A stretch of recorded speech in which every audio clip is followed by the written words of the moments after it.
Yeah, I think that's it. I had a wicked rugby league career. But I think finishing my career playing in a grand final at Headingley Stadium in front of a record crowd was probably the best way to bow out. So that's it. Officially a retired rugby player. That's it. Yeah, spoke to Lewis and job done. Oh, there's a combination of things really. I'm cracking on. I'm nearly 40. I'm closer to 40 than I am to 30, should I say. Commitment. I can't commit to the team as much as I need to anymore. The game is growing massively. The level of fitness, the level of skill is just unbelievable. And where the game's going to be next season or the season after is just incredible. And I can't commit to that as much as I want to do because of my work commitments and things like that.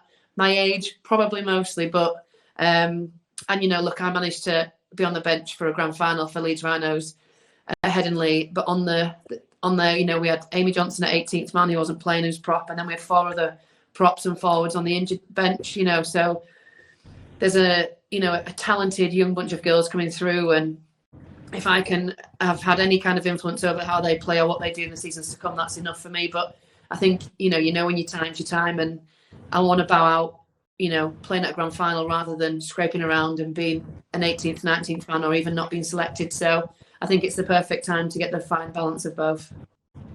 What has it meant to you to represent the Rhinos, a club you've supported growing up, and to play in the first ever women's team? It is the highlight of my rugby career. I've played for England, I've played in the World Cup, but that first ever game in the Leeds Rhinos shirt at Odsall in 2018, walking out as vice captain with Lois as my captain, was probably the best, second best moment of my rugby career. The first one being in May 18 when I walked out at Headingley in the shirt, having thought as a massive fan in 96, 97 that I'd never get a chance to play at Headingley because I was a girl, because I was a woman, and it just wasn't the done thing. And there I was in nearly 12 years later, walking out, and I said 20 years later, sorry, walking out and playing at Headingley Stadium in a Leeds Rhinos jersey. It's the best memory I'll ever have. It's the best club I've ever and will ever play for. Well, I'm not going to play again, so that's it. But it's meant the world. That it's so much more than a badge. It's so much more than a shirt, and to be part of the culture, to be part of the ethos and the morale of this club has just been a wonderful experience.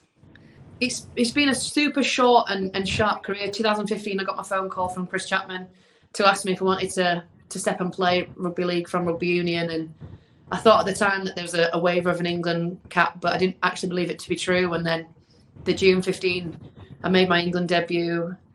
2016, I flew out on a chartered flight with the England men, and we played a curtain raiser to the men in France. And I remember having like a coach with police escorts, and then playing at Bradford, which was like quite a contentious thing being a Leeds girl. It was a difficult decision to make, but I needed to play at that level.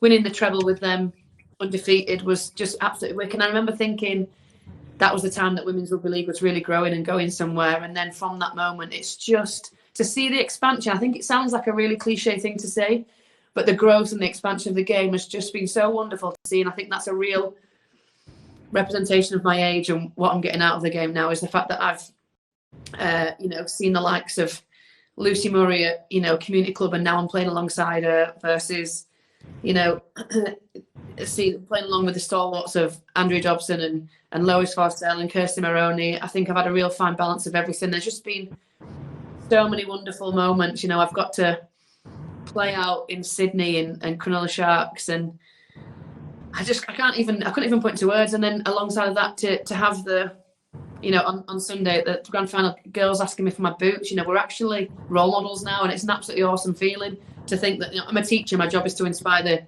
the next generation, but to do that not only through my teaching but through my rugby, it's just been a really wicked experience, and it's just been the best.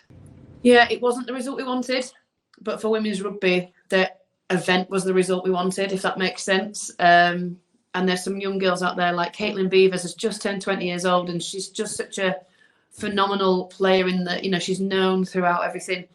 Fran Goldthorpe was a Woman of Steel nominee, and she's just starting her career. And Chloe Kerrigan, who's had to move from the centres up to the forwards to prop. And There's just so many young girls there that have got the drive and the determination and the real will to want to go and be better and do more, and to, you know, to push for an England cap, and to push to make this club back to where it was in winning ways, and get some silverware for 2022. And the real drive and determination was in the sheds at the end of the game, and it's so nice to see. And it's, you know, you think sometimes that you're needed more than you are, and, you know, to take a step back and realise that I wasn't needed as much was both really upsetting and sad, but also really reassuring. I'd never want to leave my team in the lurch, but it's more the fact that they don't need me anymore, and there's so many more of the girls that can offer something. So what next for you, Danika? Well, you know, I need to keep my fingers in rugby league. I need to make sure I'm still part of the league, and hopefully part of this club in some way, shape or form. But, you know, I've been really lucky over the past year and a half to find a pathway going down the media route with the BBC and Sky Sports, and there's more of that lined up to come with the England internationals in a week's time, and you know, further down the line with the radio and stuff. So immediately it's just the media side of stuff, and then in the future, hopefully I'll get on board with coaching, maybe the academy side, maybe the under-16s, and maybe offer, you know, that kind of that culture that, you know, the Leeds Rhinos bring. You know, the younger ones might not have experienced or might not know about. I know how it feels to play in the jersey. I know what it means to represent the club, and hopefully I can pass that knowledge on and instill it into the next generation of Leeds Rhinos women's players. And absolutely, there's a massive year coming up, isn't there, for Women's Rugby League and the World Cup, and hopefully, as you say, you'll have a role with that, with the media and potentially in development.